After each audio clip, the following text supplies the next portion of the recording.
नमस्कार विद्यार्थियों, कैसे हैं आप सब। आशा है बढ़िया होंगे और अपनी पढ़ाई मन लगाकर कर रहे होंगे। आज इस वीडियो में हम कक्षा 11वीं व बीकॉम प्रथम वर्ष के लिए महत्वपूर्ण टॉपिक को कवर करने वाले हैं, जो है ह्रास।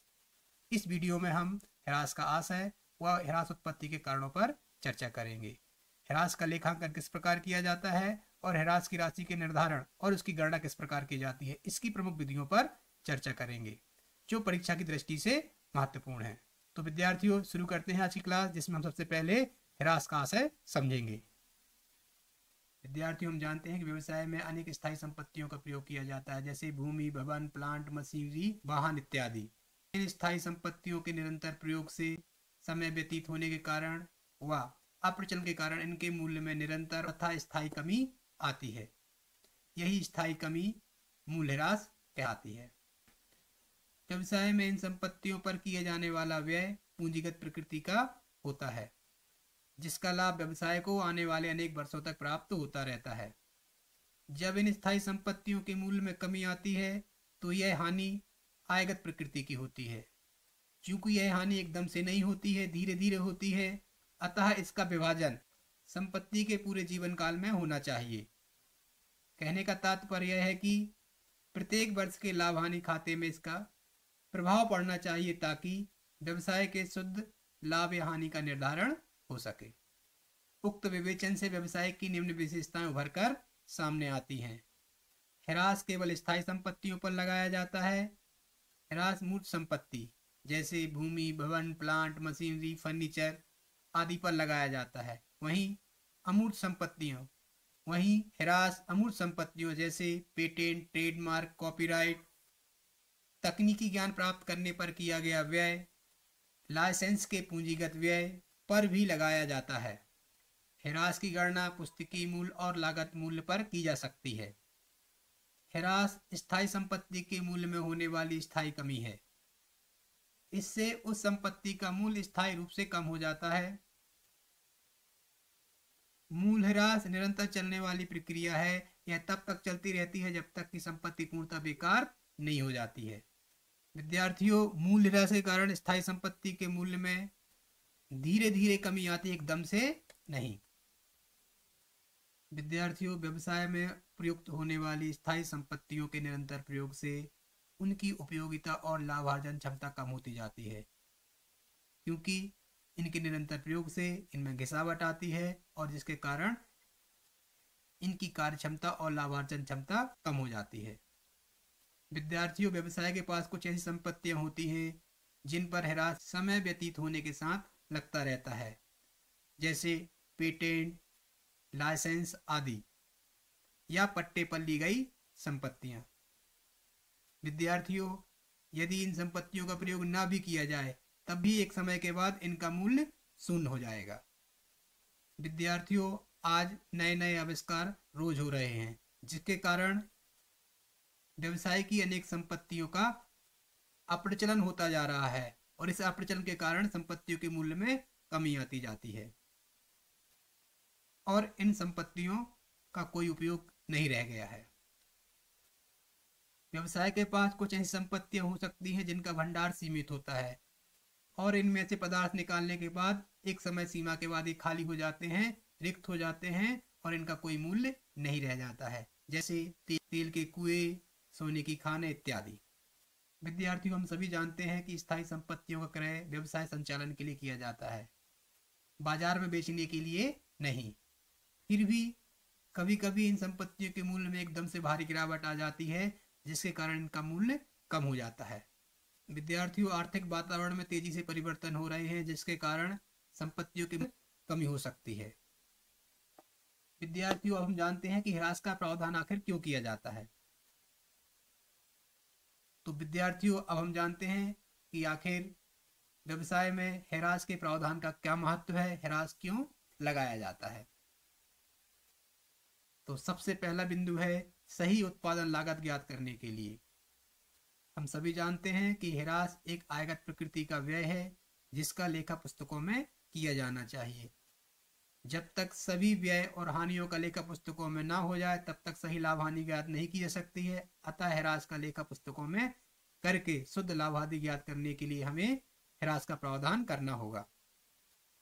स्थायी संपत्तियों का मूल्य स्थिर नहीं रहता है, धीरे धीरे कम होता जाता है। अतः स्थायी संपत्तियों को पुस्तकों में सही मूल्य पर दर्शाने के लिए इन पर ह्रास लगाना आवश्यक है।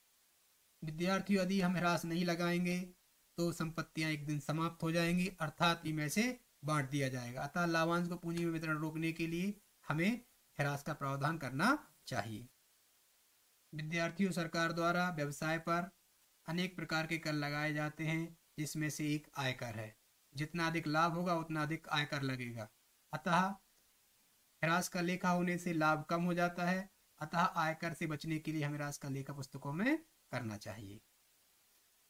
व्यवसाय में स्थायी संपत्तियों के लगातार प्रयोग के कारण एक समय के बाद स्थायी संपत्तियों की कोई उपयोगिता नहीं रह जाएगी, अतः उनकी जगह नई संपत्ति की प्रतिस्थापना करनी होगी, जिसके लिए ह्रास का प्रावधान किया जाता है, जिससे जब एक संपत्ति खराब हो जाएगी तो उसकी जगह नई संपत्ति की प्रतिस्थापना की जा सकेगी।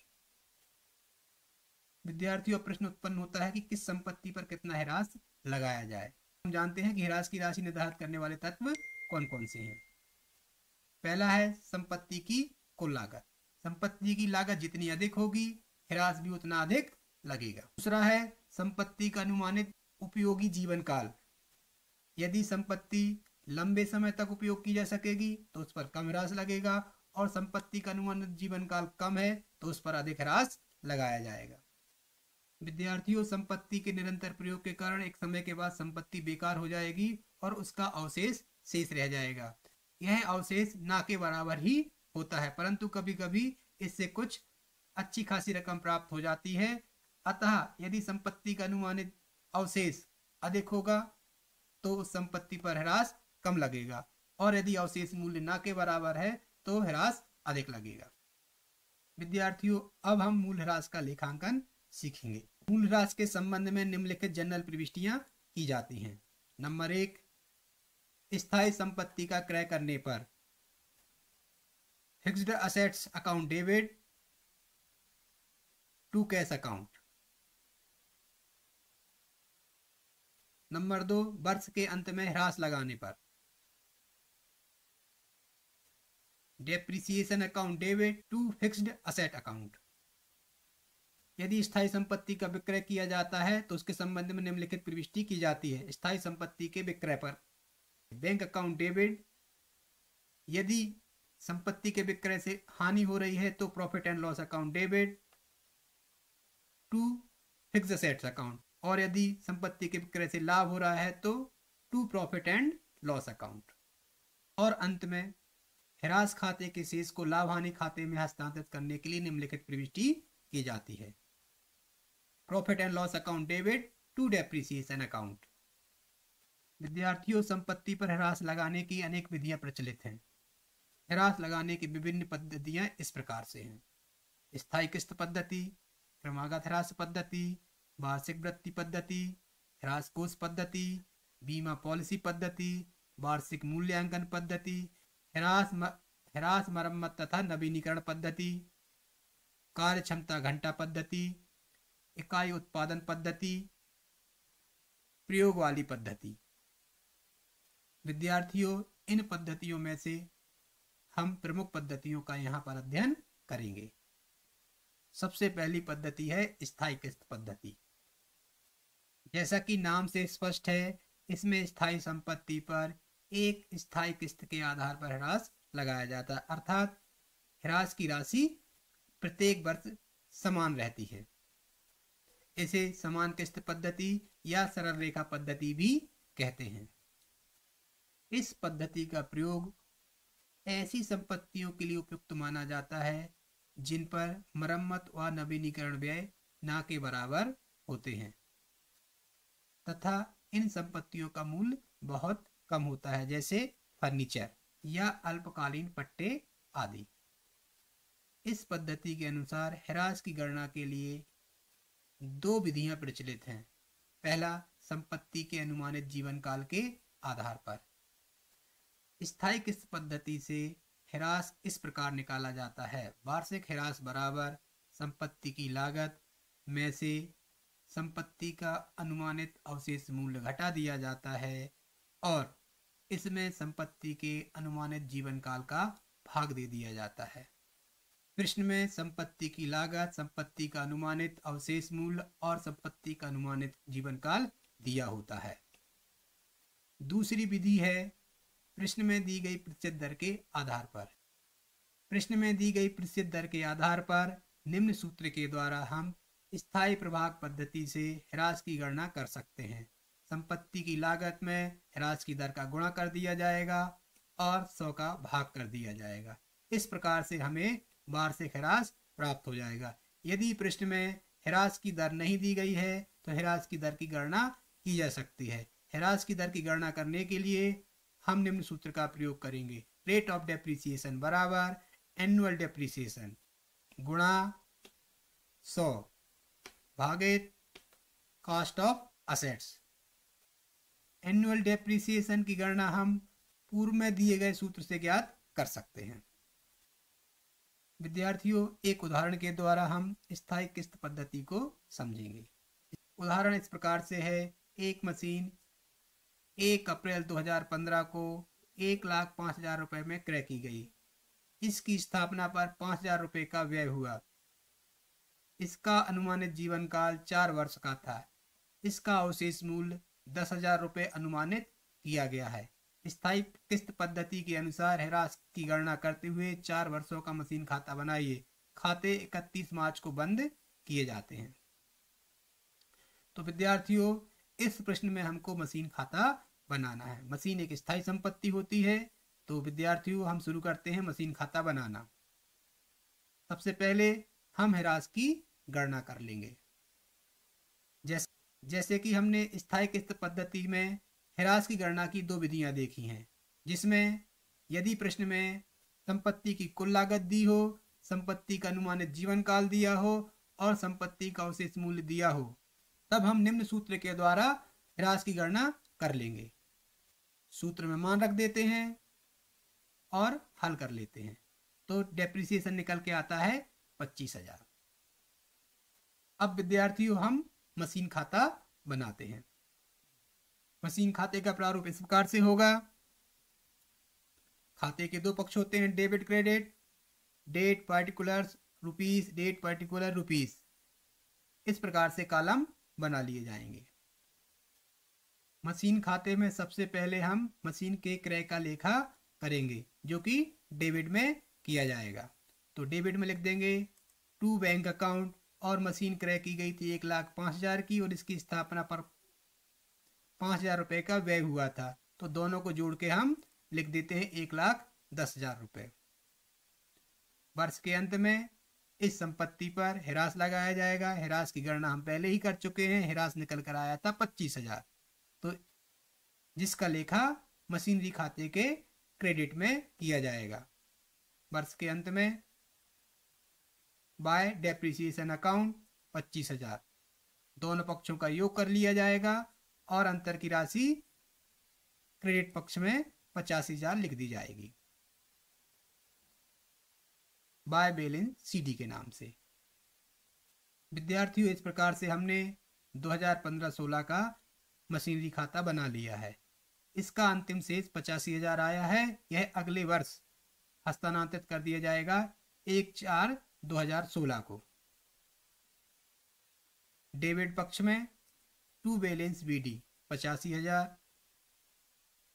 2016 के बाद 31 मार्च 2017 को पुनः ह्रास लगाया जाएगा बाय डेप्रिसिएशन अकाउंट 85,000 और पुनः दोनों पक्षों का योग करके शेष निकाल दिया जाएगा, जो आता है 60,000। दोनों पक्षों का योग बराबर कर दिया जाएगा और पुनः इस शेष को अगले हस्तांतरित कर दिया जाएगा 1/4/2017 को टू बैलेंस बीडी 60,000। इस वर्ष के अंत में भी ह्रास लगा दिया जाएगा। ह्रास का लेखा क्रेडिट पक्ष में किया जाता है 31/3/2018 बाय डेप्रिसिएशन अकाउंट 25,000।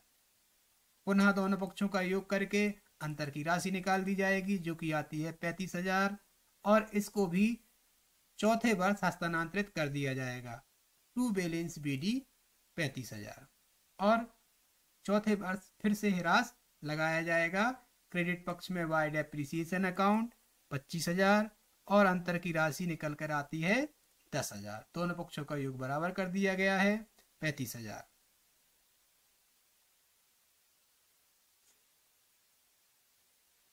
तो विद्यार्थी इस प्रकार से हमने स्थायी किस्त पद्धति से ह्रास की गणना और मशीन खाता बनाना सीखा, जिसमें हमने देखा कि जब मशीन विक्रय की गई थी तो उसका लेखा डेबिट पक्ष में किया गया था और ह्रास का लेखा क्रेडिट पक्ष में किया गया था, और फिर हम शेष निकालते गए और अंत में हमको अंतिम शेष 10,000 रुपए प्राप्त हुआ है, जो कि प्रश्न में दिए गए अवशेष मूल्य के बराबर है। विद्यार्थियों, अब हम क्रमागत ह्रास पद्धति को समझेंगे। इसे घटती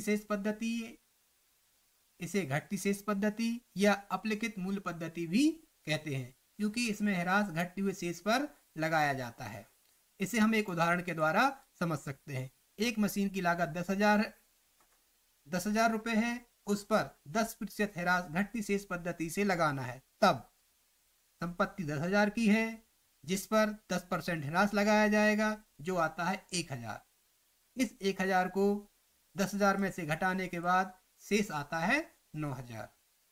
अब चूंकि घटती शेष पद्धति है, अतः घटा हुआ शेष 9,000 है, जिस पर पुनः ह्रास लगाया जाएगा दूसरे वर्ष, जो आता है 900, और इस 900 को 9,000 में से घटाकर शेष निकाल लिया जाएगा, जो आता है 8,100। तीसरे वर्ष में अब घटे हुए शेष पर अर्थात 8,100 पर ह्रास लगेगा, जो आता है 810। तो इस प्रकार विद्यार्थियों, अब हम समझ चुके हैं कि इसमें ह्रास हर वर्ष घटता जाता है। पहले 1,000 रुपये था, फिर 900 आया, फिर 810 आया। इसीलिए इसे क्रमागत ह्रास पद्धति कहते हैं, क्योंकि ये क्रमशः घटता जाता है। घटती शेष पद्धति इसलिए कहा जाता है क्योंकि इसके घटे हुए शेष पर ह्रास लगाया जाता है।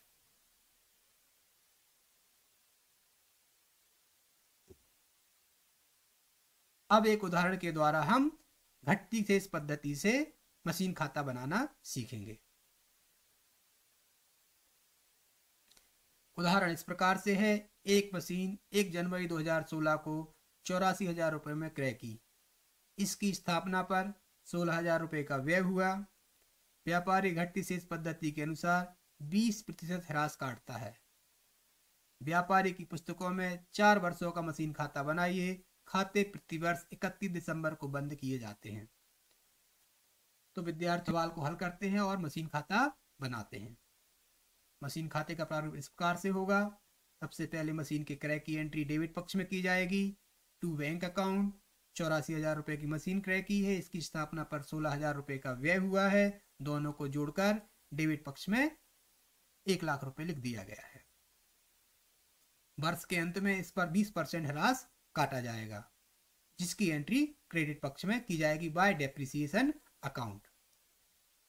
मशीन की कुल लागत 1 लाख रुपए है, जिस पर 20% ह्रास 20,000 रुपये आता है, जिसकी एंट्री हमने क्रेडिट पक्ष में कर दी। इसके बाद दोनों पक्षों का योग करके शेष निकाल लिया जाएगा। डेबिट पक्ष का योग अधिक है 1 लाख, तो अंतर की राशि क्रेडिट पक्ष में लिख दी जाएगी बाय बैलेंस CD 80,000, और इस शेष को अगले वर्ष 1 जनवरी 2017 को हस्तांतरित कर दिया जाएगा और डेबिट में लिखा जाएगा टू बैलेंस BD 80,000। अब द्वितीय वर्ष की समाप्ति पर ह्रास लगाया जाएगा 31/12/2017 को बाय डेप्रिसिएशन अकाउंट, और शेष है 80,000। 80,000 का 20% आता है 16,000। 16,000 क्रेडिट पक्ष में लिख दिया गया है। और अब पुनः हम दोनों पक्षों का योग कर लेंगे और अंतर की राशि लिख लेंगे बाय बैलेंस CD 64,000, जो अगले वर्ष हस्तांतरित कर दी जाएगी टू बैलेंस BD 64,000। अब तीसरे वर्ष के अंत में पुनः ह्रास लगाया जाएगा बाय डेप्रिसिएशन अकाउंट। 64,000 गुणा 20/100 बराबर आता है 12,800 रुपये, जिसका लेखा हम अमाउंट वाले कॉलम में कर देंगे।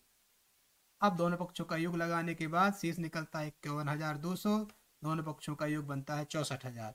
अब चौथे वर्ष शेष को हस्तांतरित कर दिया जाएगा 1/1/2019 को टू बैलेंस BD 51,200 वर्ष के अंत में 31/12/2019 को ह्रास लगाया जाएगा। बाय डेप्रिसिएशन अकाउंट क्रेडिट पक्ष में एंट्री कर दी जाएगी। ह्रास की गणना कर लेते हैं। 51,200 गुणा 20/100 बराबर 10,240, जिसको हमने क्रेडिट पक्ष में लिख दिया है।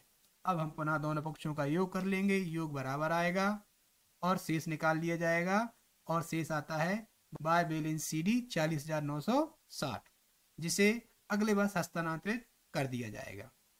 इस प्रकार विद्यार्थियों हमने क्रमागत ह्रास पद्धति से मशीन खाता और ह्रास का लेखा करना सीखा। विद्यार्थियों अगली विधि है वार्षिक वृत्ति पद्धति। इस पद्धति से पूर्व हमने दो पद्धतियों का अध्ययन कर लिया है, सरल रेखा पद्धति और क्रमागत ह्रास पद्धति। इन दोनों में केवल संपत्तियों पर ह्रास लगाया जाता था। इसमें संपत्ति क्रय करने में लगाई गई पूंजी के ब्याज को ध्यान में नहीं रखा जाता था। अतः इस कमी को दूर करने के लिए कुछ विद्वान वार्षिक वृत्ति पद्धति के अनुसार लेख बनाते हैं। इस पद्धति के अनुसार संपत्ति के मूल्य के साथ साथ विनियोजित पूंजी पर ब्याज लगाकर उसको भी अपलिखित करना चाहिए। इस पद्धति का प्रयोग उन संपत्तियों पर ह्रास लगाने के लिए किया जाता है जिनमें वृद्धि और विस्तार की आवश्यकता नहीं होती है। इस संबंध में निम्नलिखित जनरल प्रविष्टियां की जाती हैं। नंबर 1, ब्याज का लेखा करने पर fixed asset account debit to interest account. इसके बाद इस ब्याज को लाभ हानि खाते में हस्तांतरित कर दिया जाता है, जिसके लिए interest account debit to profit and loss account प्रविष्टि की जाती है। यह पद्धति ऐसी संपत्तियों पर ह्रास लगाने के लिए उपयुक्त है जिनमें अधिक पूंजी लगती है और जिनमें वृद्धि और विस्तार की आवश्यकता नहीं होती है। इस पद्धति में ह्रास की गणना एन्युटी टेबल के आधार पर की जाती है, जो निम्न प्रकार से है। इस टेबल में कितने वर्षों तक ह्रास लगाना है, इस टेबल की सहायता से हम ह्रास की राशि ज्ञात कर लेते हैं। जैसे हमें 5 वर्षों के लिए अगर 5% पर ह्रास की राशि ज्ञात करनी है, तो हम वर्षों की संख्या 5 को लेकर 5 देखेंगे तो जो आता है 0.230975। इस पद्धति को समझने के लिए हम एक उदाहरण को हल करेंगे, जो इस प्रकार से है। 1 अप्रैल 2015 को एक कंपनी ने 1 लाख रुपए में 3 वर्ष की अवधि का एक पट्टा क्रय किया तथा यह तय किया कि 5% वार्षिक दर से ब्याज की वृद्धि लगाते हुए इसकी वृत्ति पद्धति से अवक्षण अपलिखित किया जाएगा। वार्षिक वृत्ति तालिका के आधार पर 1 रुपये को 3 वर्ष में 5% वार्षिक वृत्ति आधार हासिल करने के लिए प्रतिवर्ष 0.367209 रुपए ह्रास के लिए काटने होंगे। पट्टा खाता तैयार कीजिए। खाते प्रतिवर्ष 31 मार्च को बंद किए जाते हैं। सर्वप्रथम हम ह्रास की गणना कर लेंगे। ह्रास की गणना इस प्रकार से की जाएगी। पट्टे का मूल्य 1 लाख रुपए है, उसमें वार्षिक तालिका में दिए गए मूल्य का गुणा करके हम ह्रास की गणना कर लेंगे, जो निकल के आता है 36,701। यदि प्रश्न में वार्षिक तालिका के आधार पर मूल्य नहीं दिया होता, तब हम टेबल के आधार पर ह्रास की गणना कर लेते। अब हम लीज होल्ड प्रॉपर्टी अकाउंट बना लेते हैं, जिसका प्रारूप इस प्रकार से होगा। सर्वप्रथम लीज होल्ड को क्रय करने का मूल्य डेबिट पक्ष में लिखा जाएगा टू बैंक अकाउंट 1 लाख रुपए। अब वार्षिक वृत्ति पद्धति के अनुसार प्रतिवर्ष 5% ब्याज की गणना की जाएगी, जिसका लेखा लीज होल्ड प्रॉपर्टी अकाउंट के डेबिट में किया जाएगा टू इंटरेस्ट अकाउंट और ब्याज की गणना कर ली जाएगी। 5% ब्याज है, जो निकल के आता है 5,000, जिसका लेखा हमने डेबिट में कर दिया। अब वर्ष के अंत में हम ह्रास का लेखा करेंगे बाय डेप्रिसिएशन अकाउंट, और ह्रास कितना आया है 36,721। अब दोनों पक्षों का योग लगाकर अंतर की राशि निकाल ली जाएगी, जो निकल के आती है 68,279। इस 68,279 को हस्तांतरित कर दिया जाएगा डेबिट पक्ष में 1/4/2016 को टू बैलेंस बीडी 68,279। अब इस वर्ष के अंत में भी सबसे पहले ब्याज की गणना की जाएगी और उसका लेखा डेबिट में किया जाएगा टू इंटरेस्ट अकाउंट, और 68,279 पर 5% आता है 3414 जिसका लेखा हमने यहाँ कर दिया है डेबिट में। तो हम ह्रास का लेखा करेंगे बाय डेप्रिसिएशन अकाउंट 36,721 और अंत में दोनों पक्षों का योग लगाकर शेष निकाल लेंगे जो निकल के आता है 34,972 जिसका हस्तांतरण अगले वर्ष कर दिया जाएगा। टू बैलेंस BD 34,972 और इस वर्ष के अंत में ब्याज लगाया जाएगा और ह्रास लगाया जाएगा। 34,972 गुणा 5/100 बराबर आ जाता है 1749 और अंतिम वर्ष के अंत में हम ह्रास का लेखा कर देंगे बाय डेप्रिसिएशन अकाउंट 36,721 और दोनों पक्षों का योग बराबर आ जाता है। इस प्रकार से हमने वार्षिक वृत्ति पद्धति से ह्रास लगाना सीख लिया है। विद्यार्थियों, हमने ह्रास लगाने की 3 प्रमुख पद्धतियां पढ़ ली हैं। इसके बाद हम ह्रास कोष पद्धति अगले वीडियो व्याख्यान में पढ़ेंगे। यदि आपको मेरे वीडियो पसंद आ रहे हैं तो मेरे वीडियो चैनल को लाइक कीजिए, सब्सक्राइब कीजिए। धन्यवाद।